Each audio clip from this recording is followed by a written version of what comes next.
Oui, merci Monsieur le Président de laisser la parole en cette journée d'ouverture de vos travaux. Monsieur le Président de la Fédération, Monsieur le Président Maga, qui est notre hôte, Mesdames et Messieurs les Présidents, Mesdames, Messieurs. Christian Jacob, ministre des PME, m'a demandé aujourd'hui de le représenter car il est à l'heure actuelle retenu au Parlement pour débattre en fait de la réforme de l'apprentissage, dispositions qui sont contenues dans le projet de loi sur l'emploi et la cohésion sociale, mais auquel le ministère des PME a très largement contribué. Donc en son nom, je voudrais présenter les principales orientations de son action et le rôle que les centres de gestion agréés ont vocation à jouer par rapport aux priorités qu'il a pu définir. Alors tout d'abord, je voudrais rappeler les grands choix en matière de politique d'entreprise, de politique économique que le gouvernement a conduit depuis 2 ans sous l'impulsion du Premier ministre Jean-Pierre Raffarin, dont je salue également le représentant ici dans cette salle. Je crois que depuis 2 ans et demi, le gouvernement a entrepris de rapprocher les Français et l'entreprise en développant une politique centrée sur la création d'entreprises, mais également la pérennité des entreprises et la transmission de ces entreprises. Donc je crois que l'entreprise est devenue véritablement, depuis 2 ans et demi, un axe central des politiques économiques définies par le gouvernement. Alors, voici 2 ans, je crois qu'à l'occasion de vos journées nationales à Beaune, vous aviez accueilli Renaud Dutreil, qui à ce moment-là vous avez présenté les grandes lignes de son action et également le projet de loi pour l'initiative économique qui était encore à l'état de préparation et de gestation. Je crois que les espérances que pouvaient porter ces principales réformes, maintenant entrées en application avec l'adoption de la loi en 2003 et la publication des décrets, ont aujourd'hui porté leurs fruits. Je rappellerai 2 chiffres. La création d'entreprises s'est inscrite en hausse de 12% en 2003 et sur les 9 premiers mois de l'année, les nouvelles entreprises sont plus nombreuses de 17% par rapport à la même période de l'année 2003. Ce qui fait qu'à ce rythme, on peut raisonnablement tabler sur à peu près 230 à 240 000 créations de nouvelles entreprises cette année en 2004, chiffre qui n'a jamais été observé par le passé. Donc cela signifie bien que la loi qui a apporté des mesures très concrètes au bénéfice des entreprises et des entrepreneurs a trouvé en fait, je dirais, un écho, et non seulement un public, mais également des acteurs pour s'emparer de ces dispositions et permettre la réalisation de ces projets. C'est aussi, je dirais, le résultat non seulement de la rencontre de dispositions législatives et d'une attente forte des entrepreneurs, mais c'est également la conséquence d'une mobilisation très forte de l'ensemble des acteurs de la création d'entreprises, acteurs dont vous faites partie, les centres de gestion, dont font partie les réseaux consulaires, également tous les professionnels du droit et du chiffre qui, à un titre ou à un autre, interviennent dans la réalisation et la mise en place de ces projets d'entreprise. Alors, tenant compte, je dirais, de ces bons résultats en termes de création, Christian Jacob a souhaité engager une politique destinée à favoriser le développement, la pérennité et à améliorer les conditions de transmission des entreprises. Cette politique, il l'a conduit en étroite collaboration et en dialogue régulier avec l'ensemble des partenaires du ministère des PME, ce qui lui a donné l'occasion, en juin 2004 de cette année, de lancer une réflexion au travers de groupes de travail destinés à préparer et à faire remonter un certain nombre de propositions dont la vocation est de nourrir le projet de loi que Christian Jacob entend présenter d'ici la fin de cette année. Ces travaux se sont aujourd'hui achevés puisque les rapports des groupes de travail qui concernaient à la fois les aspects sociaux, juridiques, mais également économiques, financiers et fiscaux de l'entreprise, en particulier du très petites entreprises, ces rapports ont été remis la semaine dernière au ministre Christian Jacob. Je voudrais souligner à cette occasion que des membres en fait, des centres de gestion agréés ont l'occasion de participer à ces travaux et de formuler un certain nombre de propositions. À ce stade, le ministre a retenu 4 orientations principales pour préparer ce projet de loi. Donc il s'agit à l'heure actuelle, je dirais, de pistes de travail que je dirais, ses services et son cabinet sont en train, je dirais, d'explorer et sur lesquels ils comptent s'appuyer pour bâtir un certain nombre de propositions de réformes législatives. Donc ce sont des orientations, ce ne sont pas encore, à proprement parler, des annonces. Ces orientations sont les suivantes.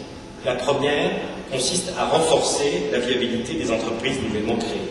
Je crois que c'est un élément déterminant. La création d'entreprises aujourd'hui est repartie dans ce pays, mais il faut également veiller à ce que, je dirais, le taux de défaillance qui est élevé dans les 5 premières années de la vie d'entreprise soit ramené à des proportions plus faibles que ce qu'il est à l'heure actuelle, puisqu'on considère qu'à peu près 40 à 50% seulement le taux de survie des entreprises qui ont pu être créées après 5 ans. Donc, premier aspect, renforcer la viabilité des entreprises nouvellement créées. Ça concerne plusieurs aspects. Tout d'abord, faciliter l'accès au financement. Donc, le ministre est très attaché à renforcer les dispositifs de garantie et de cautionnement mutuel qui existent. On connaît bien sûr la Sofaris, qui fait partie du groupe BDPME, qui garantit les prêts accordés aux petites entreprises, mais également il existe d'autres dispositifs de cautionnement mutuel qui ont un rôle important, tout à fait complémentaire à l'action publique que joue Sofaris. C'est un premier point. Le deuxième point, c'est l'innovation financière. Je crois qu'en matière de financement des petites entreprises, on peut imaginer d'autres produits financiers que ceux qui existent traditionnellement, et notamment des prêts avec intéressement qui rémunèrent le banquier, non pas uniquement sous forme fixe, un taux d'intérêt fixe, mais également l'intéressant au résultat et à la réussite de l'entreprise. Donc ça, c'est un élément important sur lequel le ministre va avancer. Troisième aspect, ce sont, je dirais, c'est l'environnement fiscal et notamment l'incitation à investir. De ce point de vue-là, parmi les propositions des groupes de travail, 2 ont été particulièrement mises en avant sur ce sujet. C'est la nécessité de renforcer les fonds propres au démarrage de l'entreprise. Ça, c'est un premier aspect qui concerne les entreprises sous forme de société. Et une deuxième proposition qui a été également formulée et que le ministre entend retenir, c'est la mise en place d'une dotation pour investissement à l'instar de ce qui existe en agriculture et qui concernerait les entreprises individuelles. Donc, sur ces 2 pistes, nous travaillons à l'heure actuelle. Et puis, je rajouterai un point qui a également été très largement débattu dans ces groupes de travail, c'est la nécessaire, je dirais, rénovation des dispositifs de formation à la gestion, à l'installation des entreprises. Et je crois, à ce titre, les centres de gestion agréés ont un rôle tout à fait éminent à jouer. Deuxième aspect, deuxième grande orientation que le ministre entend explorer et défricher, c'est le développement de nouvelles formes d'activité.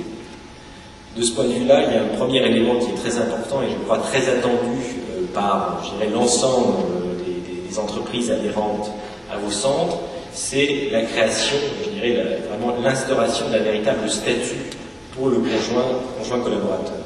Il est vrai que ce statut existe depuis le début des années 80, mais en définitive, beaucoup de conjoints travaillant dans l'entreprise, en fait, travaillent de manière bénévole, sans aucune reconnaissance professionnelle, sans aucune reconnaissance sociale, et donc sans véritable protection contre les aléas de la vie.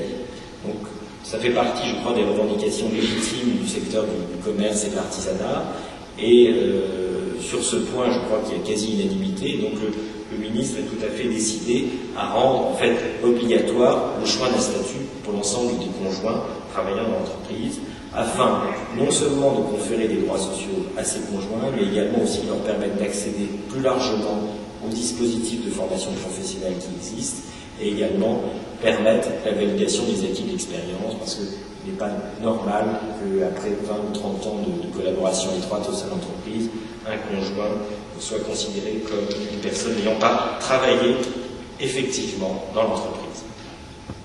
Un deuxième point sur lequel le ministre également souhaite pouvoir avancer, c'est la création d'une nouvelle forme d'activité, je le disais il y a un instant, et notamment la création d'une forme de statut professionnel autonome pour faire en sorte que les personnes qui ne souhaitent ni créer une entreprise, mais qui ne se sentent pas forcément pour autant tout à fait à l'aise dans le cadre du statut de salarié, puissent, je dirais, pleinement s'épanouir et choisir finalement de travailler avec des donneurs d'ordre comme prestataires de services de manière plus libre, plus autonome, tout en préservant la protection sociale auquel ils peuvent légitimement avoir droit. La troisième orientation qui a été retenue, c'est l'amélioration des conditions de transmission et reprise d'entreprise. Chacun sait ici que c'est un défi majeur pour notre économie. On considère que plus de 500 000 entrepreneurs vont devoir trouver un successeur parce qu'ils vont passer la main dans les 10 prochaines années. Je crois qu'une étude même récente de la Chambre de commerce de Paris indiquait que ce chiffre, à l'horizon de 15 ans, était même un peu plus élevé. On parle de 800 000 chefs d'entreprise qui ont vocation à trouver un successeur. Ce sont des chiffres considérables, donc il faut, je dirais, organiser au mieux le marché de la transmission et susciter également des vocations de repreneurs. Je crois que c'est tout à fait complémentaire avec la politique qui a été menée jusqu'à présent en matière de stimulation d'esprit d'entreprise. Je crois que finalement, reprendre une entreprise, c'est aussi, d'une façon ou d'une autre, être créateur d'activités, créateur d'emplois. Alors, quelles sont, je dirais concrètement, les voies sur lesquelles nous travaillons? Tout d'abord, c'est le développement des dispositifs de tutorat. Je crois qu'il y a une grande expertise, un grand savoir-faire que les seniors ont et qu'il est très dommageable de laisser perdre. Donc, on réfléchit à l'heure actuelle à faciliter, favoriser des dispositifs de tutorat entre un cédant et un repreneur, de même que cela peut également concerner l'apprentissage, faire en sorte qu'un tuteur qui peut être une personne extérieure à l'entreprise mais qui dispose d'un savoir-faire technique propre à l'activité de cette entreprise puisse venir également apporter son concours, transférer ses compétences et son savoir au profit de l'apprenti. Donc c'est une mesure, en quelque sorte, je dirais, à double entrée qui concerne à la fois les repreneurs et les cédants, mais également aussi l'apprentissage.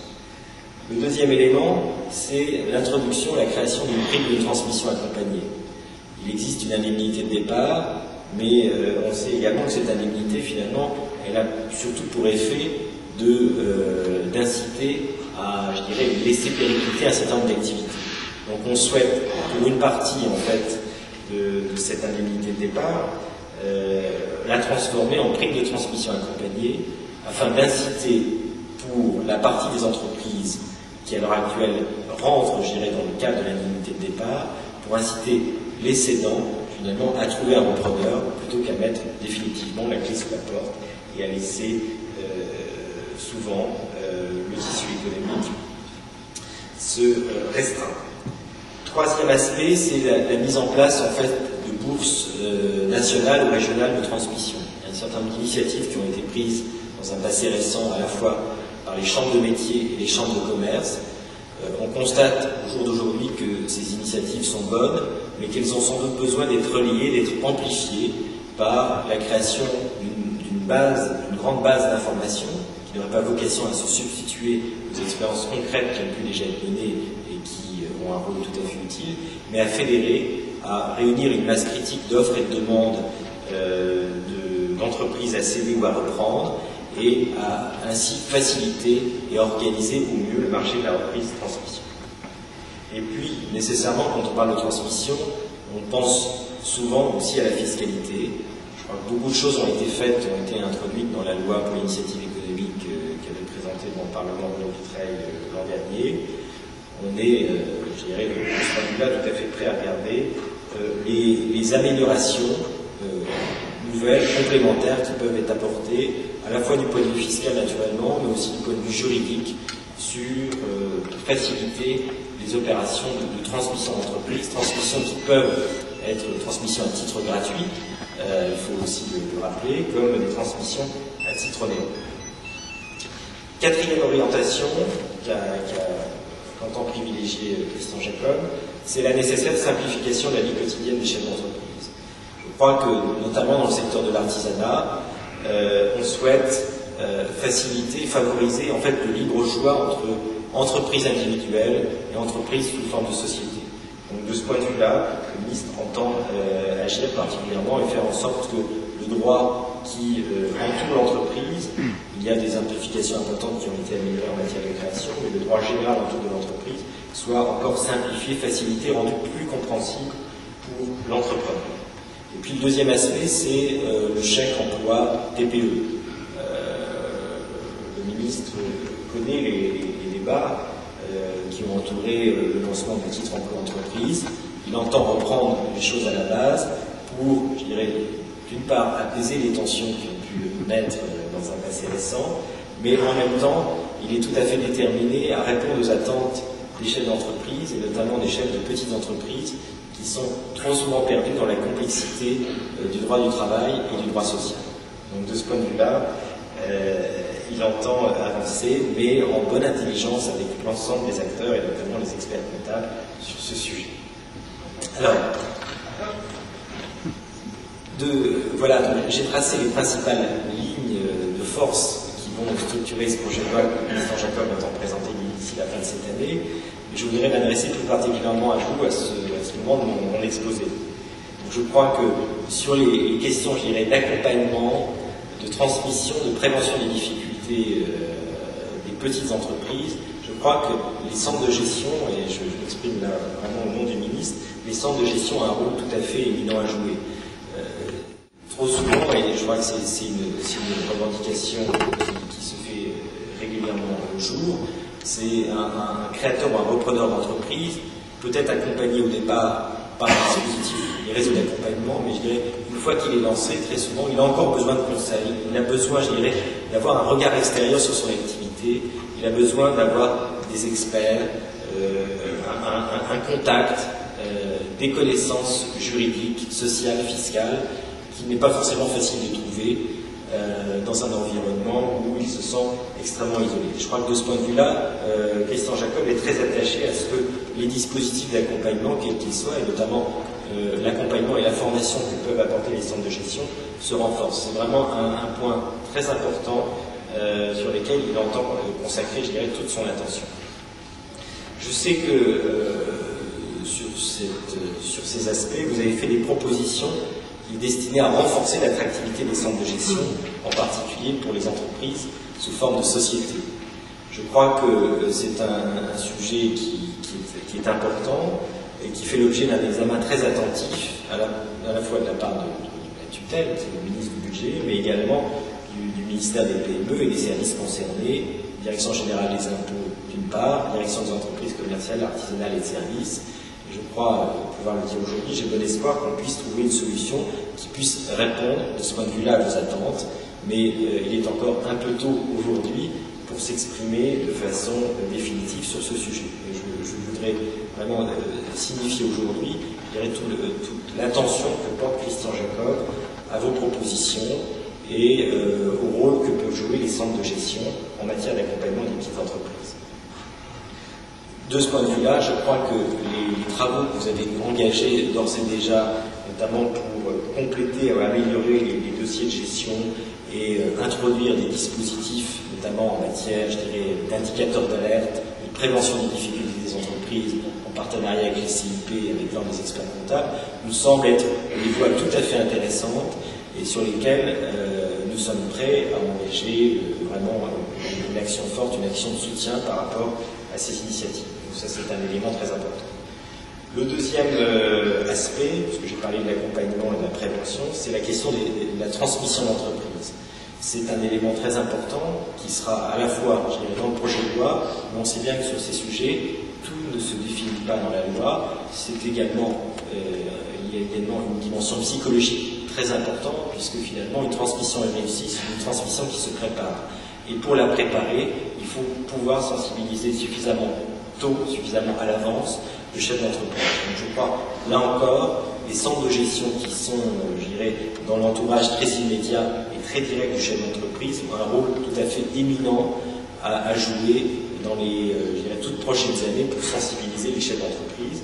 Et je crois que toutes les propositions que vous pourrez faire à Christian Jacob sur ces sujets pour, je dirais, renforcer à la fois l'information, la formation du chef d'entreprise sur les dispositifs de transmission et jouer le rôle de relais avec les autres experts que peuvent être les chambres de commerce ou les professionnels du droit et du chiffre en la matière seront tout à fait entendus et appuyés par le ministre.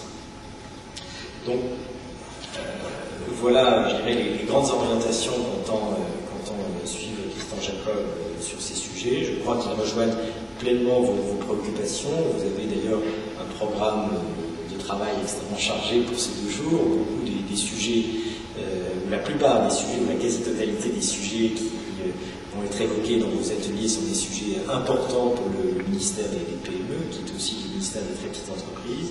Donc, en ouverture de ces journées, je voudrais, au nom de Christian Jacob, vous souhaiter de fructueux travaux, fructueux échanges, et vous dire combien nous serons attentifs à toutes les propositions concrètes que vous pourrez nous faire remonter et qui pourront soit trouver une traduction dans le projet de loi, soit être mises en place rapidement dans un cadre qui n'est pas nécessairement législatif, mais en partenariat avec le ministère et avec nos interlocuteurs habituels. Et vous êtes.